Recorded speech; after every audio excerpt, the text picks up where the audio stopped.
dogs around me, so hopefully they'll stay sleeping on the carpet for a few minutes. And but we'll get started in just a second. Melissa, tell me when you think we've got most of the people in and we're ready to go.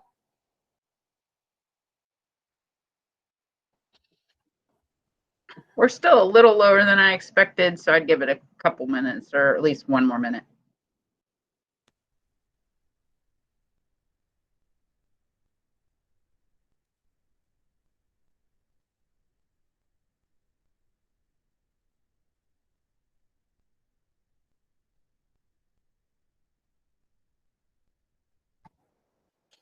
So Google Meet keeps coming up with new features, and as we're all learning this year, we went ahead and put it to use. So it has a question feature, which will help the people getting your questions to just see questions and not try to get through the comments and miss a question. So you know, if you have questions already in your mind, that is on now, and you can start putting them in there, and then they'll read those off after I, you know, kind of give my overview with everything. I've heard from some of you. I know that we've got a very informed population at our school, so I probably won't tell you a whole lot of new things, but you know, I think it's important to make sure that we're all on the same page as best we can. So you know, feel free to ask any clarifying comments or questions as we move about, and we'll get started in just a second.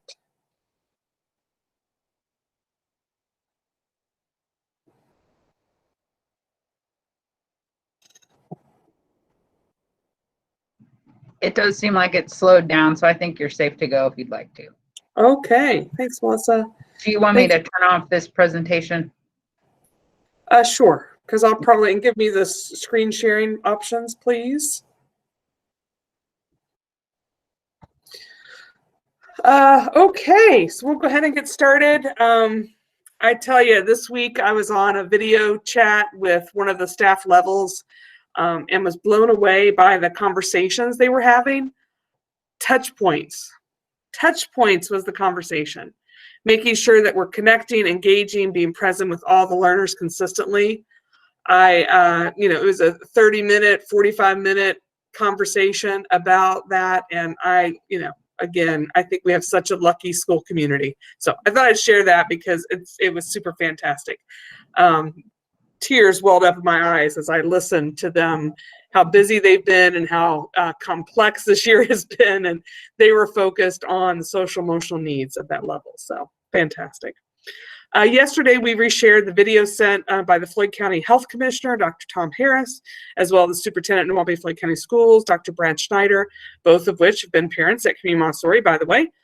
There was lots of good info in there, and I encourage, if you didn't get a chance to watch it yesterday, to watch it, because I'll kind of give some of that information, but I thought they did a really great job of that. And I talk to both of those people frequently, so I appreciate them working on that together. I'm also super humbled by what we've been able to do in the first 65 days of the school year. Quite frankly, I think that all of us were worried about how this semester would look and if we would get our hybrid learners on campus, and we did. Although we wished it would have been longer, you know, and they could have been on campus more this semester. I think those decisions helped us to stay open for this longer period of time and not have to have these shutdowns that some schools have had to do kind of system-wide. So I feel very fortunate for the tremendous hard work that our on-campus families have done to keep the community safe. And even this past week, that when we added 3 more positive cases to our tracker, 2 of which were from the same family. 1 was a staff member that was unclear if there was a contact or how that part happened, but it appears we didn't have any community transmission, which is fantastic. Families followed our parameters and followed our suggestions and got children and tested so that they could come back and siblings could come back on campus. So I am, you know, super appreciative of all that work, because that was really, really hard. So here's some information about the spread of COVID in our community, just again, keep us up to date. In the US, yesterday we had nearly 160,000 more cases, and about 1,600 people died yesterday in the US. The total deaths reaching about 250,000, which is very sobering. And as you've known, if you've been on these calls in the past, we've had family members, I had at least one family member that has passed due to COVID, and it's heartbreaking. So I know that there are lots of thoughts and opinions about the virus, but that is something I think that we can all be true about, that when we lose a life, it's hard any way you put it. So this past Saturday, we had 8,451 positive cases that were reported in Indiana, which is the largest single day ever in Indiana. That's the 10th consecutive day of 4,000 or more cases. So that in itself is a lot.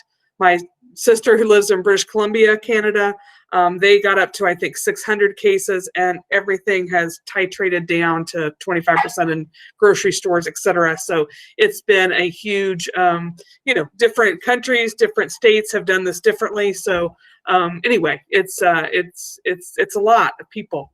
Our unique positivity 7-day rate, which is the number we've been looking at over the course of this period of time in Indiana, is now 23.2% as of yesterday. So the Floyd County and the state matrix still show around 20% positivity. Sorry, cuckoo clock, it's 12 o'clock. All right, 8, 9, 10. All right, cuckoo clock, you're almost there. So Harrison and Clark have been similar. So I'm just going to share my screen with you a minute just to kind of show that matrix again so that you can see that.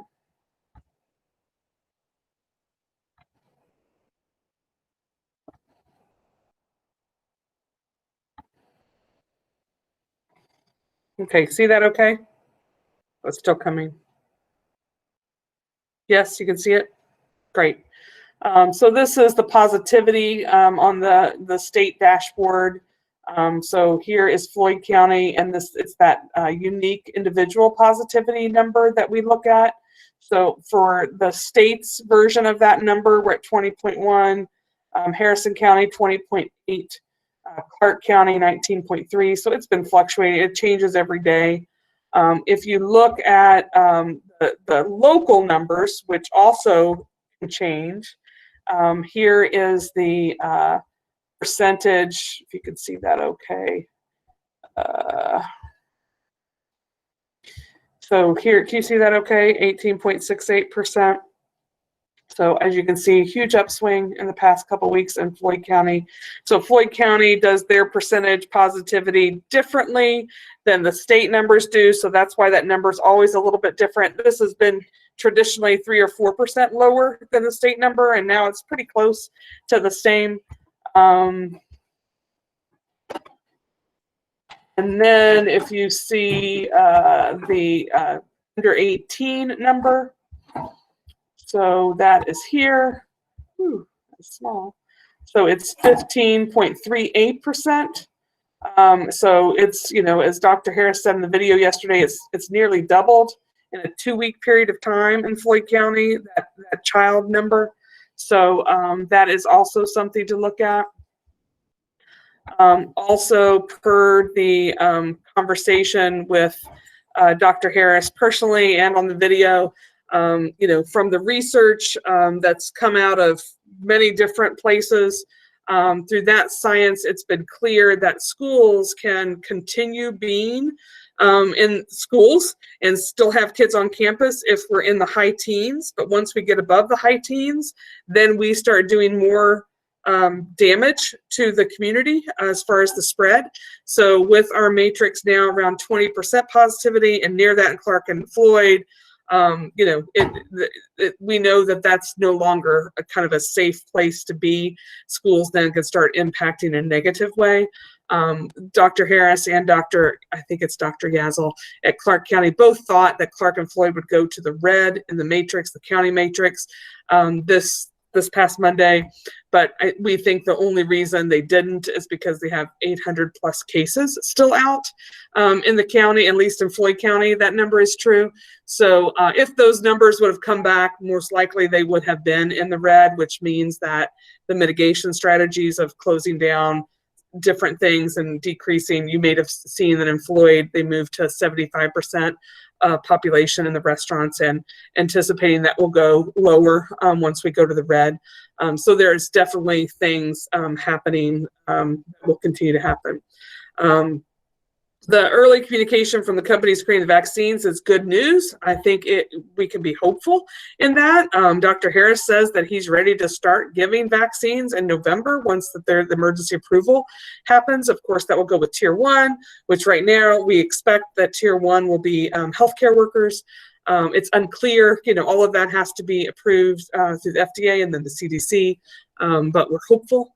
So, if we look at that because of our community spread and because we're at 20%, we are continuing in that same pattern of caution. And so we will be moving to all off-campus learning from the 3 weeks between November break and December break. So all off, FSP kiddos and nursery will be off campus during the 3 weeks from November break to December break. Although our goal has been to keep, families of need on campus, it is just exponentially rising, and we would not be good stewards if we did look at that. And honestly, it's like a house of cards right now. I've met with all of the different groups of staff, the nursery staff specifically, the early ed staff, trying to brainstorm if we should and why we can, and if we can, try to stay open. And right now, it's just clear that we do need to close off that population, the whole population, for that 3 week period. On December 14th, we will know what the impact of the Thanksgiving holiday has had on our community. So that gives that 2 week buffer to know if things have gotten worse or better. And at that point, we'll make decisions about, can we start bringing back in nursery kiddos and early ed kiddos? That will be the first group back in, or all, depending on what that work looks like. We'll know more information about the vaccine. We'll have better knowledge about that as well. The staff, I'm meeting with the full staff tomorrow to talk about what does this mean for them. I've had some smaller level meetings with the staff. Right now, our goal is how do we best support the staff with children? So we may have different levels open for staff children, and just keep things going, keep practicing really good hygiene, which in my opinion is the reason why we haven't had community spread. We've just done a fantastic job. I'm so thankful for the staff for doing that. It's incredible and tedious work. So we'll look at that. We'll try to figure out, when, as we do that, if we don't have spread with the smaller staff group, which is just a couple of dozen kiddos, then we'll know that we're ready to bring back in, those FSP and those young families, because we know that that's the biggest need, right?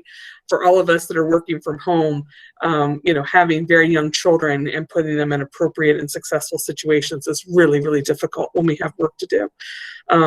So we're here to help. We're here to coach, sit beside, support in any way, to make the very best of this complex situation.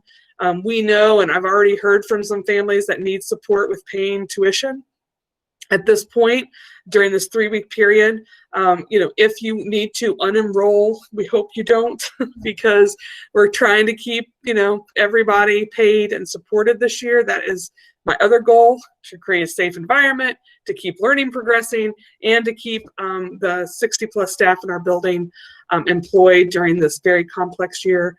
So, we will work with you if you can stay with us, if you need to expend those payments out. If you need to withdraw, we will obviously work with you, but we hope that you stay enrolled and let us work with you on payment plans. I know for some of us on this call, we don't know what's going to happen. I'm telling our staff, we're going to try to keep you paid. We've got some extra funds in the bank. We're going to do everything in our power to do that. But some of you on the call have no options for that, and you don't know. And you're scared, and you don't know how you're going to get funding to pay your bills, because if places start closing, then what are you going to do? So I want you to all know that we do not take that lightly, and we are here to help, and we will do everything in our power to make this, as best as we can for each one of you. So I know that's a lot, and I know that makes a lot of us nervous on this call and worried. And, you know, I wish I had something better to say. For those of you that this feels like a surprise to, I hope I've given you the right information. For those of you that knew this was coming, I hope that, you know, you reach out to others if you're able to support. One of the things that we'll be releasing hopefully this afternoon, and Melissa and Prerna and Danielle have been working really hard to create a forum to help families kind of support each other's childcare during this time. So as you remember, we had those forums that we started last spring and summer to help families that are in need of food or of access, internet access, or, you know, whatever those needs were, a way to communicate to each other. So we're creating a new forum to help with childcare, so that families like the transportation forum for carpooling, you can put on like, this is what I can support, or this is what I need. And so hopefully we can help everybody get paired up, because they'll be able to see and talk, you know, meet with families virtually to see if it's a good fit, understand what their protocols are, see if it matches your family's philosophy. I hope that it's just this 3 weeks that we have to go off campus, but I do not have a magic ball. All I can assure you is that when we can get back on campus safely and under the parameters that I've just laid out to you, we will do that. And we will start with those most needed age levels first, and with that family support program. So with that, I'll let my team share any questions that have come up. If you haven't had a chance to write a question or ask a clarifying question, please do so that we can, you know, best support you. So anything we have, gang? No questions yet. Okay. Kimberly, you're raising your hand. Do you want to ask something? Sure. You're on mute right now. Okay, sorry, I can't figure out on my phone how to send this question. Gotcha. We're new to early ed, so I'm not really sure how that works off campus. Is there virtual learning? If there is it mandatory? Because, you know, Hensley's just turned 4, so I'm just kind of curious how that works. Yeah. So, you know, if those families that have already been off campus right now have been seeing that we put one staff member in charge of the full-time off-campus group, which is I think about 30 of them right now. And so what will happen with the new kiddos that'll be off campus, the family support and any hybrid kids, is those studio teachers will start working with you.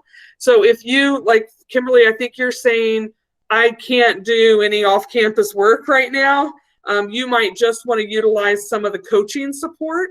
You know, they have created, I'm just blown away.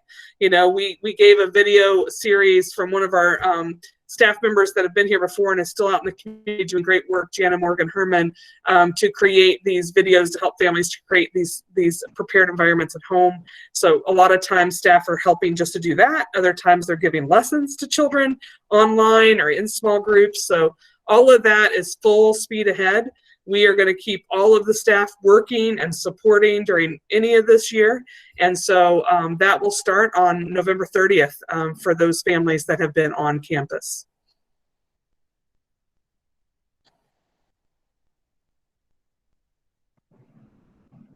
Still no questions. Do we need to move to the chat? Everyone, we can move over there if we're having trouble with the questions. Go ahead, Veronica. Mm-hmm. I apologize. I tuned in a little late, so maybe you already explained this, but you said 800 cases are still out. Do you mean that Clark County is waiting to get test results back for those 800 cases, and that's why they didn't go into the red? That's right. Okay. Yeah, there's 800 test results that are still pending. So yeah, it's you know, as many of you know, to try to get scheduled, if you're scheduling, can take 3 to 4 days, and then it can take 4 or 5 days to get the results. And you know, that was part of the problem with the positive case we had last week, is that it took so long to get the results back. You know, we were so worried that there was going to be more spread, and there really wasn't. So that was really fortunate. Yeah. Well, I just also wanted to say thank you for taking such a scientific approach, and to being extra cautious and doing the best to keep everyone safe. I don't have many safe resources to turn to anymore, but I always appreciate your updates. So thank you for that. Yeah, thank you. Thanks. Yeah, and while you're seeing if you have a question or a comment or whatever, I'll say that if you're the secret that we have in our community, from my point of view, is to use the Optum testing site in Clarksville by Sam's Club. So if you haven't done that yet, I really encourage you to just go on and get yourself and others registered there. It's the lhicare.com, but if you just search Optum testing, COVID testing, and choose Indiana, it will go right to that site. Once you have a patient number, you can walk in and get a test. And, right now it's taking a little bit longer because there are so many people getting tested because the infection rate is very high. But at least you don't have to wait for hours in a line. And so anyway, just letting you know that, when you go to register, sometimes it'll tell you the date of a test is 3 days later. You don't have to pay attention to that. Once you get a patient number, you can walk in at any time. So anyway, if that's helpful. Barbara, we have a couple people asking for clarification about what's happening the rest of this week. One specifically at the nursery, and then another one just asking about FSP in general. Yeah, so we have put obviously lots of safety protocols. You've seen my emails from last Friday saying if you don't have to be on campus, don't be on campus. But we are open for those of you that need to be on campus. We know that you need a place to be, and we don't want to leave you in that lurch. And we are so appreciative. I cannot tell you how many emails we get a day of people being extra cautious. A child had a little bit of runny nose. I'm keeping them home. Like, we are super appreciative of that, because the infection rate is so high. 2 months ago when someone had a runny nose, the chances of them being positive was like 0, and now the chances of them being positive is very high, right? So, we are open through Friday. And we're just asking you to be, really conscientious about if there are symptoms or if you think you've been around somebody. And we really, really appreciated that. And unless something else happens this week that we do not know of at this moment, we plan to be open for the week. This might be a question more specifically for the studio teacher, but will there be opportunities for kids to co-work online together if they need some peer interaction? This is specifically about an age 11 learner who's in 9 to 12.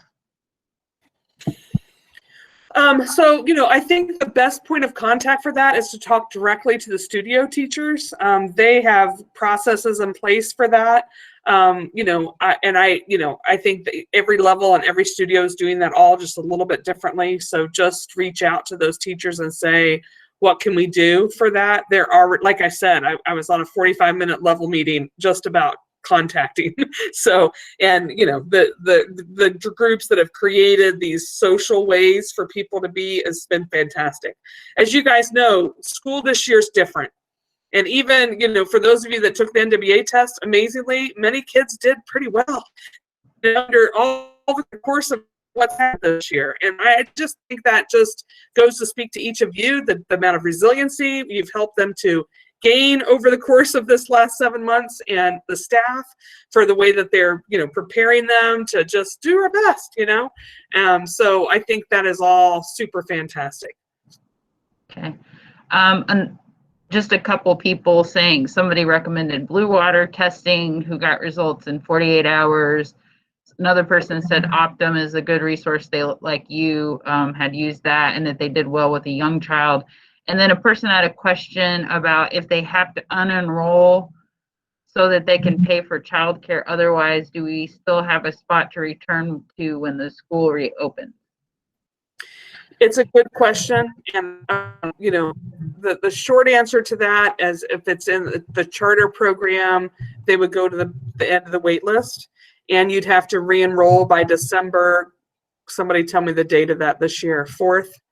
Prina is telling me December 4th to be eligible for the lottery next year. If you're in early ed or the nursery, I know we have a wait list pretty long at the nursery. I'm not sure right now for the early ed, so it would just depend on if there's spaces available. We will work with you in any way possible. I know many of you have said, like, what can we do? And if, and some of you have donated funds to help in this situation because you can. And so, if you want to donate funds that we can use to help people pay their bills to keep them enrolled, that's what we will do with the money. So If that's something you want to do, Melissa's your person, and she can help you get connected in a payment plan or anything like that if you want to help others and you're able to at this time. So, right now, we are trying to get any additional funding that's available. We are hoping that there's more funding that comes available at the start of the year, January, just to keep everything high and to not worry anybody. We have been very conservative. We have some money in the bank. We think we can get everyone, depending on what happens with enrollment over the next 2 months, but we think we can keep everything really solid and keep everyone employed and paid. So, I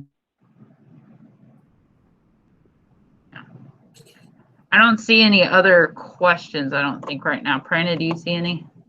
There's a question about, are we expecting the family support program to return after New Year's as is, same program as before? So on December 14th is the day that we'll know what happened with the Thanksgiving holiday. And so at that point, we'll hopefully know if the spread is worse and if we need to stay closed for a part of January. I don't know that for sure, but that's what Dr. Harris believes, is that we'll have a better idea. So we're scheduling a family call on December 16th so we can update families on January. I don't know what that's going to look like. I wish I could plan out 4 weeks from now and figure that out, but I don't. And all that will be transparent. When we know something, we'll let you know something. And when we have that video call on the 16th, you'll have a better idea of where things will be for the week of January 5th. January 4th is a closed day for the school automatically. It's a staff in-service day. And so the first day back after winter break is January 5th. Somebody check me on that, Prana, is that true? And okay, Melissa's saying that's true. So make sure, so hopefully we'll have some information before you go on winter break about what January is going to look like. So Barbara, I was actually going to ask, I know you mentioned the week of the 14th of December specifically for the nursery. I know you said the week of the 23rd, the week of the 30th, and the week of the 7th. Should we plan that the week of the 14th is a tentative, or should we plan that that's closed as well? December? Yes, December 14th. It will be closed. Those 3 Okay. weeks between November break and December break will be closed, but we'll know on the 14th about January. So we'll have a video call on the 16th that will help us to inform us about what the plans are for January. And my hope is that we'll be able to open back up at least the nursery and early ed in January, some kind of control. I met with the staff committee. I've met with every staff member in the younger levels to understand their thoughts. I will lead by their safety. So, if they feel ready and that we can bring people back on, we will bring people back on. And they have been fantastic and, really thinking through things in a very analytical way. And so I'm hopeful. There's a question, are we exploring or benchmarking at all what other local early childhood care centers, preschools are doing at this time, thinking specifically about nursery and early ed? So, I know that I think every daycare in Floyd County has closed at some point for community spread. I know that from talking to Dr. Harris. I know that he is not mandating schools closed or preschools or infant toddler programs. So he is encouraging us to look at the data. I know that some daycares are planning to open back up, after their spread is back under control or after their quarantine is open. And I know that some are still trying to figure that out. As most of you know, like for our infant toddler program and in early ed, if one studio is in quarantine, it affects all the adults that also relate to that. We have people in the main building that help up at the nursery. We have parents of children in an early ed studio from other studios. So when we closed one studio last week in early ed, we had to close all of them because it took 4 other staff members off campus because of their children. So it is a bit about like the how, and because that's the collective people that helps at multiple levels is subbing, that we've been able to stay open for 65 days. But it's also the reason why it makes it really hard when there is a case, because we'll in that direction. Could everybody hear, Barbara? You broke up a little bit for me in that part. I think we got the very end, but you were talking about how we stayed open for 65 days. You said something before that. We missed it. Okay. No idea what I said, but I think I was saying, yes, I know that there will be some daycares that are either going to try to stay open or reopen back up after their quarantine period, but that there was a staffing impact for us because we have staff down at the main building that help with the nursery and sub, which is why we've been able to stay open. And we closed one early ed. We had to close all the early ed just because of the impact on staff children. So that's the part that makes that really tricky. And, we want to do things well. We're not going to understaff. We're not going to put young people not with good care. So, unfortunately, when you've got that kind of high quality bar, this is going to happen during this year. We have another question. Would there be any consideration of taking out some of the spring days of the school closure with all of the closures we're having now? For working families, we're running out of time off quickly. So we've already done that to some degree. Prerna, you might need to help me with that. I think there was a in-service day or maybe two that we took off of the spring and moved them to the beginning of this year. There was one day, professional day in March, right before spring break that we took off, and there is an April in-service day that we moved to the start of the school year. Okay. So we've done that already. The only other days are the PPC days that I think are left. Is that true, Prerna? Besides the January 4th day, but we really need that January 4th day for the staff as they come back off of this to look at transitioning back. I know that this may not make sense to you guys, but it is a huge undertaking when a teacher and a co-teaching team move from FSP to hybrid to FSP to back to all off campus. It is a huge undertaking for them to create lessons and support. And so we need that day. That's not a day we can take off the schedule, but all we have left now, it appears, is are those PPC days. Okay, not seeing any new questions now, unless somebody wants to post. And if you can't post and you're on a phone, feel free to unmute. We did open up the chat, so if you're not able to post a question, you can put the question in the chat window. Sure.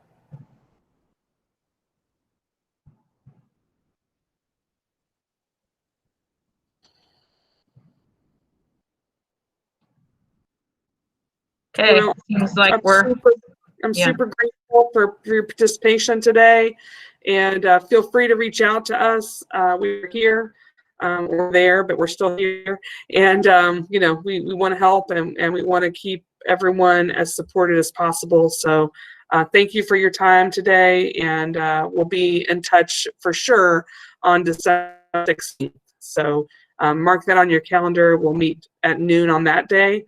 If not before. So have a great afternoon. Thanks so much.